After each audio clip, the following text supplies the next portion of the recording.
اعوذ باللہ من الشیطان الرجیم بسم اللہ الرحمن الرحیم رب اشرح لی صدری ویسر لی امری واحلل عقدۃ من لسانی یفقہوا قولی۔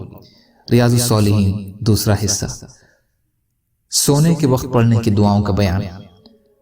اللہ تعالیٰ نے فرمایا، بے شک آسمانوں اور زمین کی پیدائش میں اور رات و دن کے عدل بدل کر آنے جانے میں عقل مندوں کے لیے نشانیاں ہیں، وہ جو کھڑے بیٹھے اور لیٹے ہوئے پہلوؤں پر اللہ کو یاد کرتے ہیں اور آسمانوں میں اور زمین کی پیدائش میں غور و فکر کرتے ہیں۔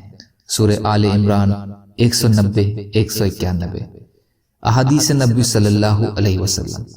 حضرت حذیفہ اور حضرت ابو ذر رضی اللہ تعالی عنہم سے یہ روایت ہے کہ رسول اللہ صلی اللہ علیہ وسلم جب اپنے بستر پر آرام فرما ہو جاتے تو پڑھتے تھے، تیرے نام سے اے اللہ میں زندہ ہوتا اور مرتا ہوں۔ فائدہ، انسان ہر رات کو سوتا اور صبح کو جاگتا ہے۔ سونا ایک طرح سے موت ہے اور جاگنا زندہ ہونا ہے، اور زندگی اور موت اللہ کے اختیار میں ہے۔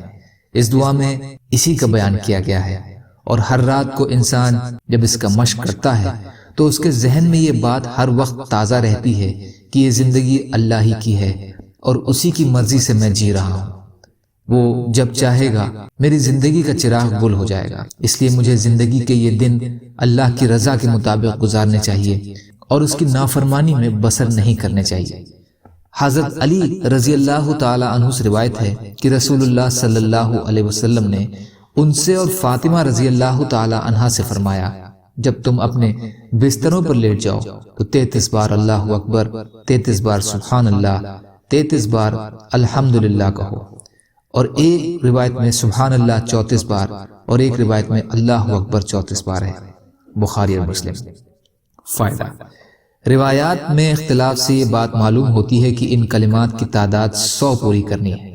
اس کے لیے ایک کلمہ ایک بار زیادہ پڑھنا چاہیے۔ وہ ایک بار زائد سبحان اللہ یا الحمدللہ یا اللہ اکبر پڑھ لیا جائے تو ہر ایک کا پڑھنا جائز ہے، کیونکہ روایات میں ہر ایک کے لیے 34 بار کا الفاظ آیا ہے۔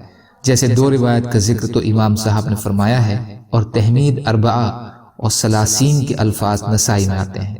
یہ تسبیح اور تحمید اور تکبیر اتنی ہی تعداد میں ہر فرض نماز کے بعد بھی پڑھنے کا حکم ہے، اور سونے سے پہلے بستر پر لیٹنے کے بعد بھی۔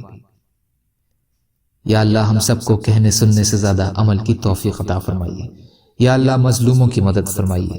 ہم سب کو اپنی استطاعت کے بقدر اپنا حق ادا کرنے والا بنائیے۔